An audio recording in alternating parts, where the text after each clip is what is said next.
aujourd'hui, notamment avec Zemmour, qui a d'autres qualités, font tout pour que ça ne se passe pas, parce qu'en fait, ils ont très peur d'une réconciliation nationale en réalité. Parce qu'elle est possible, parce qu'avec le temps, elle est forcément presque... Soit ça sera la guerre civile, soit ça sera la normalisation. Vous imaginez bien qu'il n'y aura pas des Français, des immigrés de la 8e génération. Il y a déjà aujourd'hui des immigrés de la 3e génération. Ça fait 3 générations qu'ils sont français, ils sont encore immigrés. C'est-à-dire qu'il y a quelque chose qui s'est mal passé.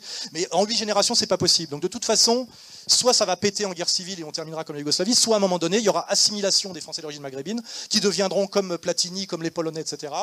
Finalement, des Français conscients de leurs origines et parfaitement fiers d'être Français, comme ceux qui... Pas à faire ce que j'avais à faire, c'est-à-dire chercher à mettre Soral en difficulté. Tu vois quoi. Ah bon, il fallait faire quoi?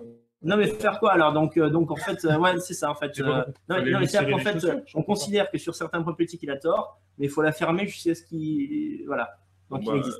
Je tiens à dire une chose, c'est que je ne souhaitais pas opposer tu vois ER, Chavelos, Conversanos pour me faire du buzz. J'ai demandé plusieurs fois à le voir et à le faire passer dans mon émission parce que moi mon but initial, ce que je voulais, parce que moi je suis un vrai patriote, je voulais que Soral change sa ligne politique.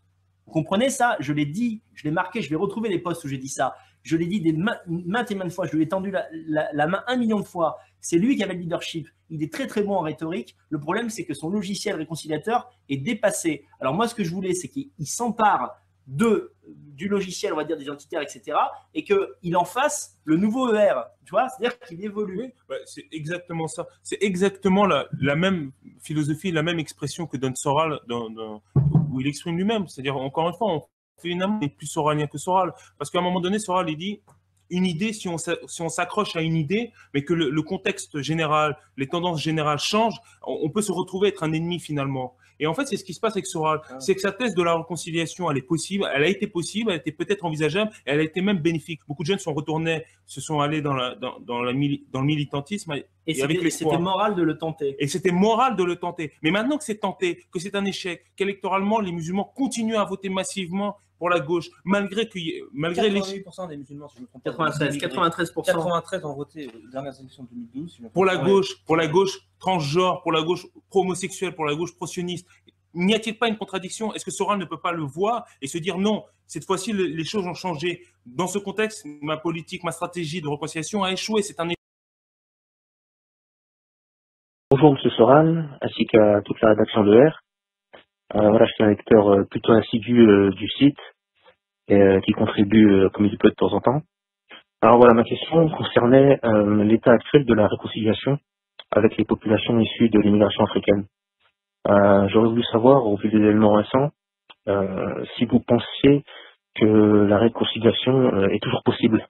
Quand par exemple, même sur le site ER par exemple, quand on peut constater sous différentes brèves que les commentaires ne vont pas forcément dans ce sens, qu'il y a beaucoup de réticence, etc. vis-à-vis de ça.